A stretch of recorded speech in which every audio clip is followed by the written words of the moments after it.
우리가 세상에서도 성공한 사람이 있고 실패한 사람이 있습니다. 성공한 사람은 성공한 사람의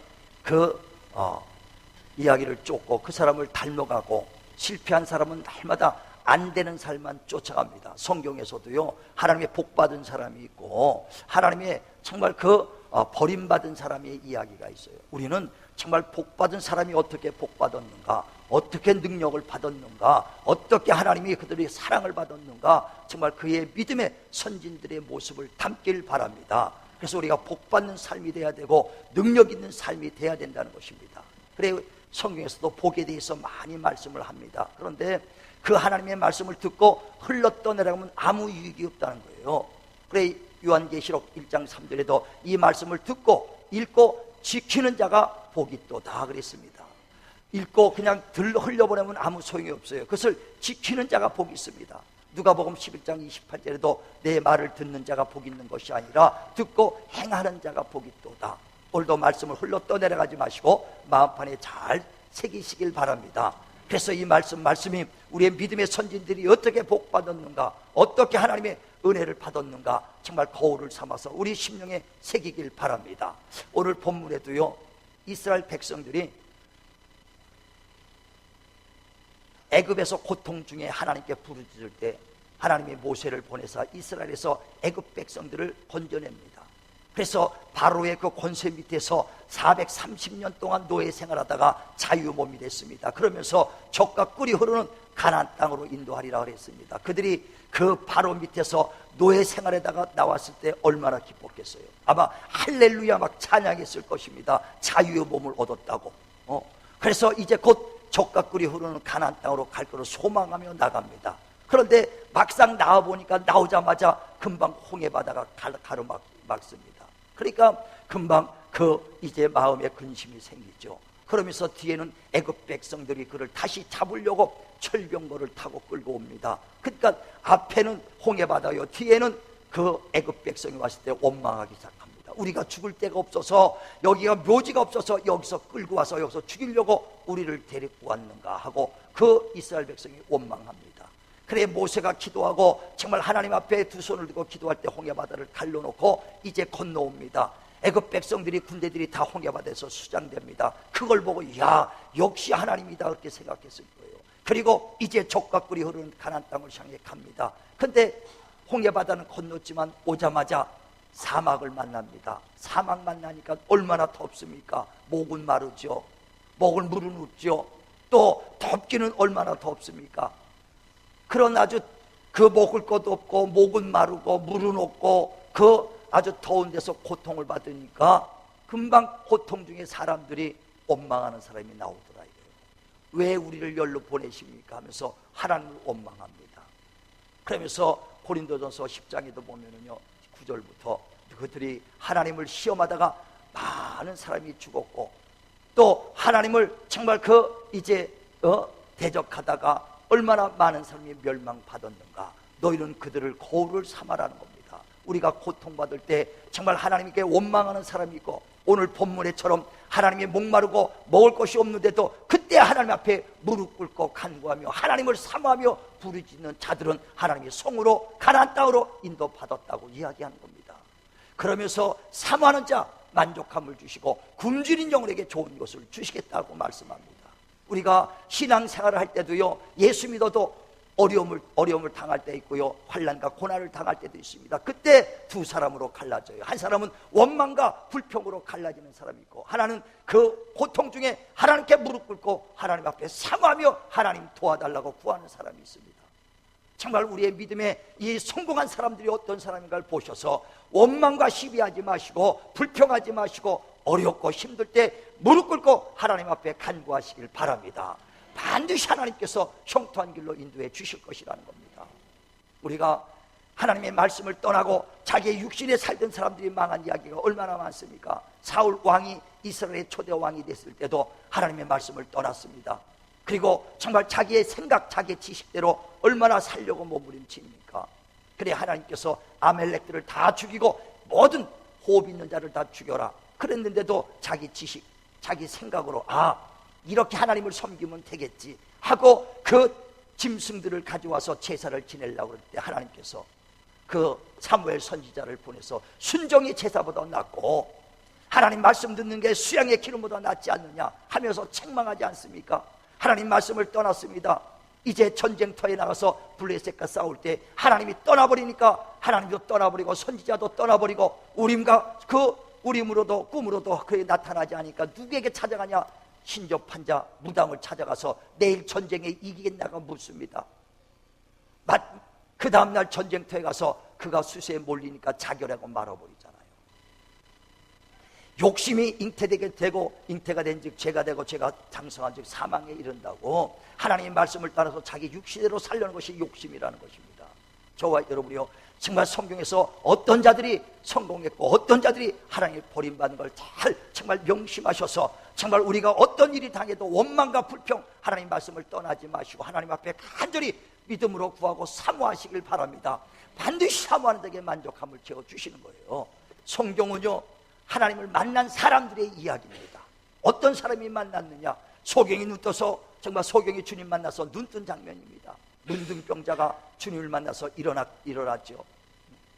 정말 그 가난하고 먹을 것이 없어서 자식과 함께 죽기로 작정했을 때 선지자를 보내서 정말 그들에게 축복을 줘서 그들이 그 자식과 함께 아주 축복받은 이야기가 나옵니다.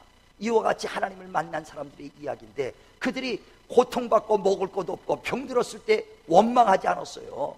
하나님을 만나 주님을 만나서 간절히 주님 앞에 사모하며 주님 앞에 구할 때 그들은 하나님을 축복을 받은 것입니다. 12년간 혈류증으로 앓은 여인이 그 예수가 지나간다는 소리를 듣고서 그 앞에 나옵니다. 그가 12년간 혈류증으로 고통받을 때 자기의 돈을 다 들여서 좋은 약도 좋은 의사도 써봤지만은 그 육신이 점점 치료받지 않고 점점 심해지더라 이거예요. 그래서 예수가 지나간다는 소문을 듣고 그 나옵니다. 그때 얼마나 많은 사람들이 그 예수님을 앞에서 그 용신할 수 없도록 모였는지 모른다 이거예요. 그들도 다 예수님의 얼굴을 봅니다. 그들 많은 사람들이 예수님을 만난 것 같지만 실질적으로 예수님을 만난 사람은 12년 혈류증 여인이 어떻게더라도 예수님의 옷자락만 잡으면 내 병이 낫겠다 사모하며 예수님의 옷자락을 잡은 그 사람이 주님을 만난 것입니다. 우린 얼굴만 본 것을 만났다고 하는 것이 아니에요. 저와 여러분 저 얼굴을 보죠. 나 만났다는 것이 아니에요. 직접적으로 정말 사모하며 주님 앞에 나온 듯이 주 앞에 만난 사람만이 만난 것이다 이거예요. 우리 모두가 주님을 만나시길 바랍니다. 주님을 만나시길 바랍니다. 그래 12년 혈류증 여인이 예수님이 옷자락을 잡을 때 혈류증이 탁 끊어지더란 얘기입니다. 그때 예수께서 나를 만진 자가 누구냐? 예, 내가 정말 12년을 고통받다가 주님의 옷자락을 잡으면 날 것 같아서 믿음으로 만졌습니다. 예수께서 내 믿음이 너를 구원시켰도다. 12년 혈류증이 다 끊어지는 거예요. 사모했기 때문에. 많은 사람들보다 아주 사모한 자 그 사람이 만난 겁니다. 예수께서 또 여리고 지나갈 때 소경 거지 바디메가 눈이 안 보입니다. 그런데 예수 지나간다는 소리 듣고 소리 지르죠. 다윗 자손 예수여 나를 불쌍히 여겨달라고 소리 지를 때 사람들이 잠잠하라고 그럽니다. 그래도 나를 불쌍히 여겨달라고 마가복음 10장에 보면요 소경은 다른 얘기한 것 아니에요. 예수여 나를 불쌍히 여겨달라고 나를 불쌍히 여겨달라고 애통할 때 주님이 가시는 발걸음을 멈추고 그 소경을 부르면서 무엇 해주기 원하느냐? 예, 보기 원합니다. 내 믿음이 너를 구원시켰다. 보라고 눈을 떠주는 장면이 있어요. 예수님이 가시는 발걸음을 멈춘 거 뭐냐? 나를 불쌍히 여겨달라고 긍휼히 여겨달라고 계속 할 때 예수님의 마음이 감동이 되는 거예요. 그래서 가시는 발걸음을 멈추고 그에게 긍휼함을 베풀어 준 것입니다. 그가 어떤 죄와 어떤 허물이 있을지라도요 긍휼하면 다 용서가 되는 겁니다. 저와 여러분이 세상에서 어떤 죄를 짓고 어떤 허물을 갖고 왔을지라도 주님 앞에 용서를 받으면 긍휼을 받으면 다 그것이 사해지는 겁니다. 야고보서 2장에 보면 13절에 긍휼은 심판을 이긴다는 거예요. 어떤 죄가 있어도요 다 긍휼함을 베풀고 용서해주면 끝나는 것이거든요. 그래서 예수님의 긍휼함을 그 소경은 받은 겁니다. 나를 불쌍히 여겨달라고. 나를 불쌍히 여겨달라고 했을 때 과거에 어떤 허물을 묻지 않습니다. 무엇 해주기 원하느냐? 예, 보기 원합니다. 내 믿음대로 되라. 우린 주님 앞에 아주 긍휼함을 얻길 바랍니다. 그래서 애통하는 자, 사모하는 자가 주님의 긍휼함을 받고요 주님의 은혜를 받게 돼 있는 거예요. 그래서 사모하는 자가 주님의 은혜를 받으리라. 자, 따라갔어요. 사모하는 자가 주님의 은혜를 받으리라. 예, 성경에 보면요, 예수님이 눈물을 흘린 장면이 몇 번 나옵니다. 예수께서 그 사랑하는 자 마리아의 오라비가 그 나사로가 죽었다는 소리를 듣고 옵니다. 근데 왔는데 벌써 오는 동안에 죽으셔서, 정말 죽어서 벌써 무덤에 간 지 나흘이 됐다. 그때 그 마르다와 나사로가 예수께 와서 말합니다. 주여, 당신이 여기 있었다라면 우리 오라비가 죽지 아니했을 텐데 하면서 눈물을 흘리면서 마르다와 마리아가 슬퍼 울더라 이거예요. 그러면서 같이 있던 유대인들도 같이 슬퍼 울 때 주님의 마음이 참 아주 애통해서 같이 눈물을 흘렸다고 성경은 말하고 있다 이거예요. 주님의 마음을 감동시키고 주님의 마음을 정말 그 애통할 때, 사모할 때 주님도 마음이 애통해서 같이 눈물을 흘려주시는 거예요. 애통하고 하나님 그 주의 마음을 움직일 때 그 나사로를 살리고 주님의 역사를 경험할 수 있습니다. 우리는 신앙생활은 다른 것이 아니라 하나님을 기쁘게 하고 하나님을 감동시키는 게 신앙생활입니다. 로마서 12장에도 보면은 2절에 너희는 이 세대를 본받지 말고 하나님이 기뻐하심이 무엇인지, 선하심이 무엇인지, 온전하심이 무엇인지 분별하라 그랬어요. 하나님이 기뻐하시는 일을 하라는 것을 말합니다. 그 이스라엘의 히스기 왕이 있습니다. 그 왕권을 가지고 오랫동안 왕제에 있었어요. 그 좌석에 있었지만은 마지막에는 병이 듭니다. 그래서 병이 들었을 때 이제 죽음 앞에 섭니다. 그때 하나님이 이사야 선지자를 보내서 그 왕에게 말합니다. 너는 이제 모든 집안을 정리하라는 거예요. 죽을 준비를 하라는 겁니다. 그리고 너는 반드시 죽을 것이고 살지 못할 것이다 할 때 그 하나님에게 그 죽음에 대한 경고를 받았을 때 히스기 왕이 얼마나 놀랐어요. 그래서 벽을 보고 간절히 기도합니다. 하나님, 나를 불쌍히 여달라고, 나를 살려달라고 간절히 기도합니다. 그 기도하는 할 때 이사야 선지자는 그 하나님의 말씀을 히스기야 왕에 전하고 이제 자기 성전으로 돌아갑니다. 돌아가는 그 사이에 히스기야 왕이 그 말을 듣자마자 벽을 두고 간절히 기도할 때 하나님이 그 기도를 들으시고 성전에 들어가기 전에, 이사야 선지자가 성전에 들어가기 전에 그 하나님이 감동돼서 그 이사야에게 너는 다시 가서 그에게 내 기도를 들었으니 15년의 수명을 연장시켜준다고 가서 전하라고 그랬어요. 히스기야 왕의 간절한 기도로 하나님의 그 감동을 받아서 15년의 수명, 마음을 바꾸고 15년의 수명을 연장시켜줬다는 것입니다. 우린 기도는요, 다른 게 아니라 하나님의 마음을 감동시키는 것이 그게 기도가 돼야 돼요. 예배도 이와 같이 하나님을 감동시키는 겁니다. 그래서 애통하는 기도, 사모하는 기도는 하나님을 감동시키고 하나님의 마음을 바꿔서 하나님의 역사를 이루어지게 하는 거예요. 한 길로 악한 것들이 우리를 공격해왔다가도 하나님께 간절히 기도할 때 하나님이 그를 도와서 7길로 그 피해가는 역사가 나타나게 돼 있다는 겁니다. 그래 우리는 정말 예배를 드려도 하나님을 감동시키는 예배가 돼야 돼요. 기도도 하나님을 감동시키는 기도가 돼야 됩니다. 그래서 너희가 예배할 때 진정과 신령으로 예배하라. 이렇게 예배하는 자를 찾으신다. 하나님을 감동시키는 예배 속에서 하나님의 역사가 이루어질 줄 믿습니다. 기도도요, 히스기 왕처럼 정말 그 거지 바디메오처럼 간절하고 애통하게 기도할 때 하나님의 역사가 이루어지는 거예요. 우린 감동 주시길 바랍니다.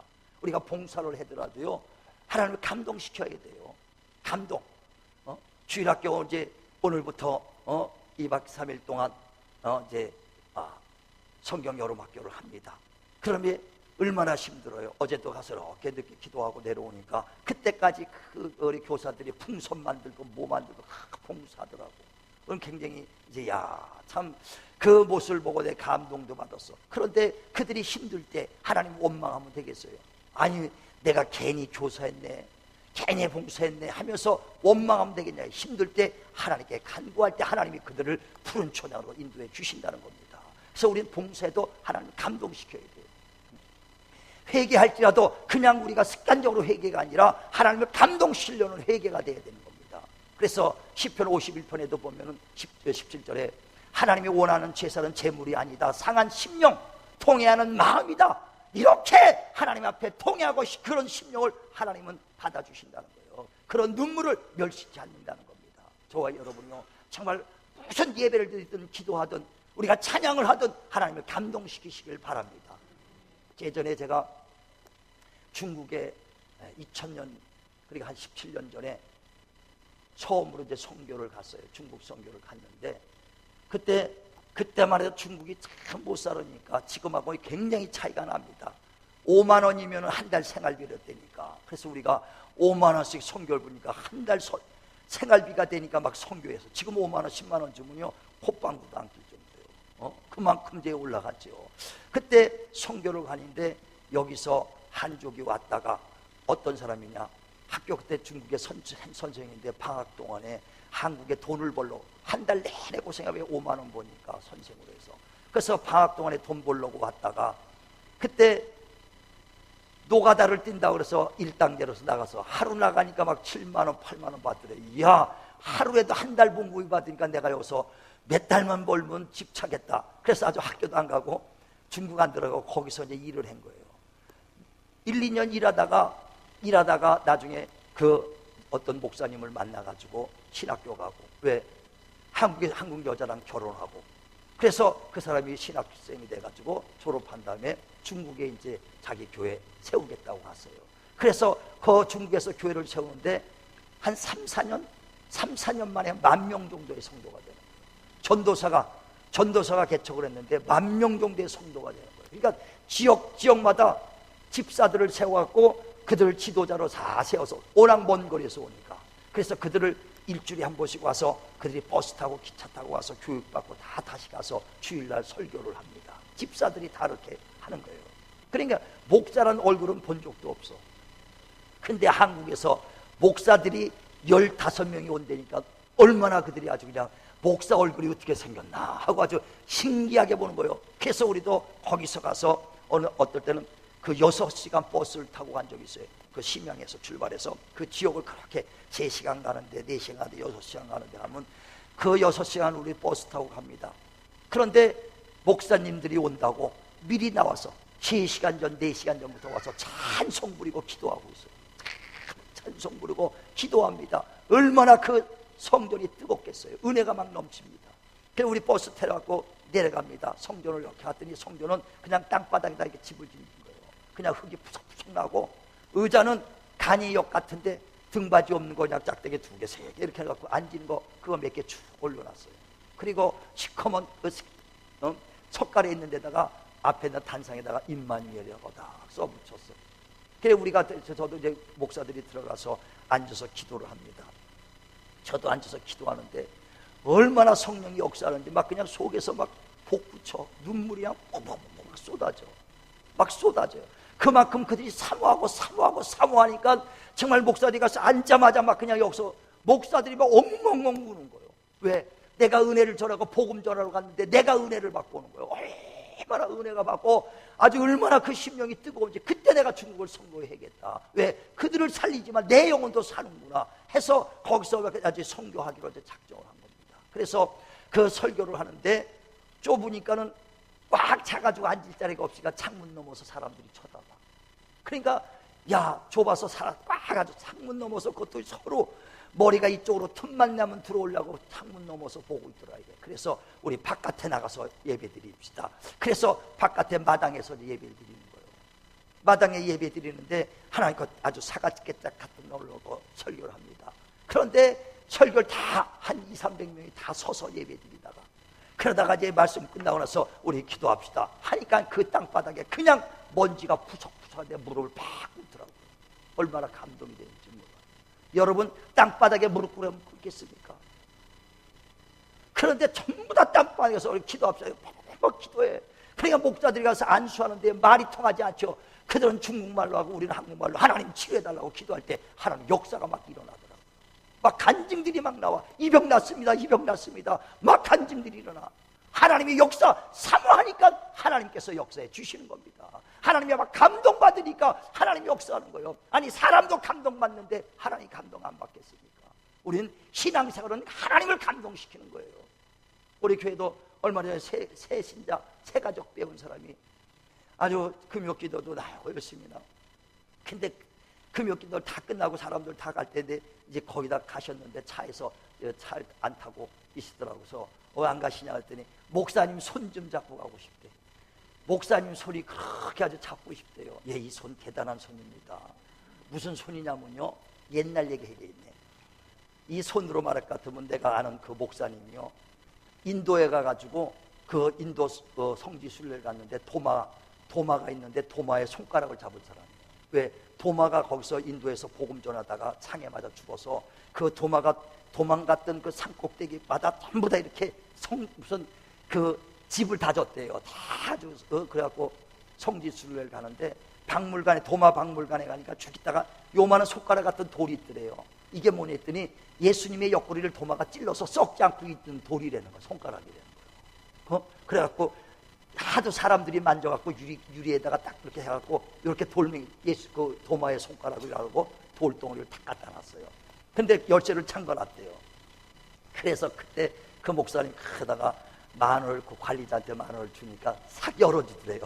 그래갖고 그 사람이 딱 그 목사님이 자기가 그 예수님이 그 옆구리를 찔렀던 도마의 손가락을 잡았어요. 그러면서 탁 잡은 손가락이에요. 그러면서 그 목사님이 와서 한 말이, 이 손이 무슨 손이냐, 예수님의 옆구리를 찔러본 손가락을 만진 손이라는 거예요. 얼마나. 그래서 내가 덥적 가서 악수를 했죠. 이 손이 무슨 손이에요? 예수님의 옆구리를 찔러봤던 손가락을 만진 손하고 악수한 손이니 이 손이 대단하죠. 그러니까 이 손을 만지고 싶대. 아주. 그래서 이야, 손을 만지고 싶다는 거에서 아주 만지라고. 예. 그러더니 며칠 전에 기도를 받아갖고 그 기도를 받았더니 아주 그 허리가 그 잠자고 일어났더니 싹 났다는 거예요. 그런데 며칠 지나니까 또 다시 살다 아프기 시작하더래. 그래서 약발이 며칠 안 가는구만. 다시 기도합시다. 그렇게 기도를 해드리려고 그랬어요. 근데 나보다 키가 크니까 이렇게 기도를 하니까 무릎을 팍 꿇으시더라고요. 아스팔트길에 그냥 맨바닥에 꿇어요. 제가 감동이 돼서 그때 중국에서 선교했던 그 생각이 팍 나서 눈물이 팍 쏟아져요, 속에. 아니, 목사가 이렇게 감동되는데 하나님이 감동 안 되겠습니까? 우리는 예배를 드려도 하나님을 감동시켜야 되고, 기도를 해도 하나님을 감동시켜야 돼요. 찬양을 해도 하나님을 감동시키시길 바랍니다. 우리 여기 제신자 한번 일어나 보세요.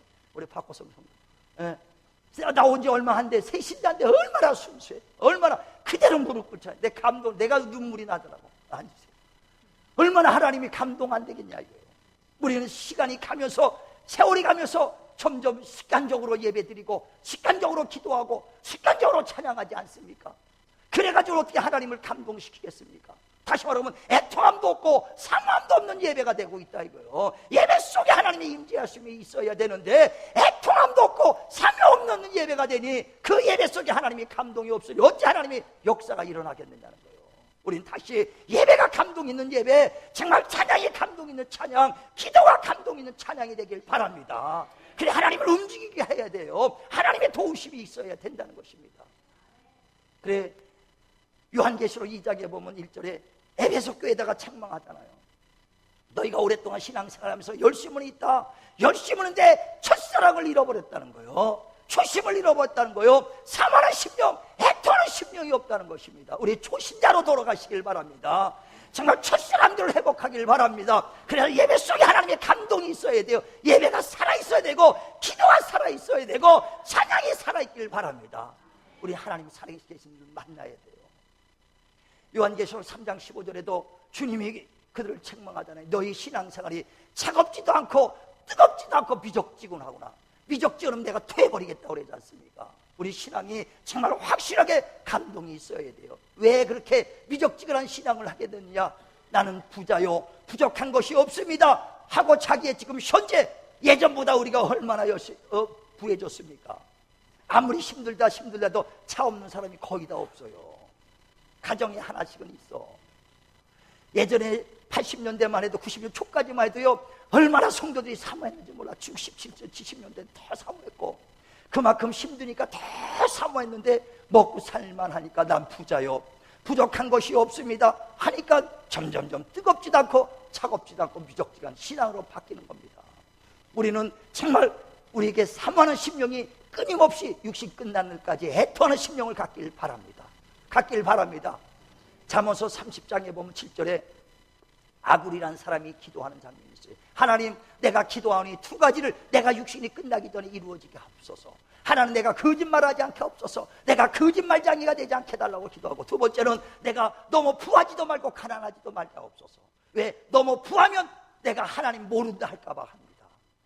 우리가 너무 물질이 많으면 옛날에 먹고 살기 힘들어서 하나님께 나와서 기도했는데 애통에 부르짖었는데 돈 있으니까 여행 다니다 보니까 주일날 뽁뽁뽁 빼먹고 얼마나 많이 하나님 앞에 못 나갈 때가 많습니까? 내가 너무 부해서 하나님 모른다고 할까봐 너무 부하지도 말게 하옵시고, 너무 가난하여 내가 도둑질하여 하나님의 영광 가리지 않게 하옵소서.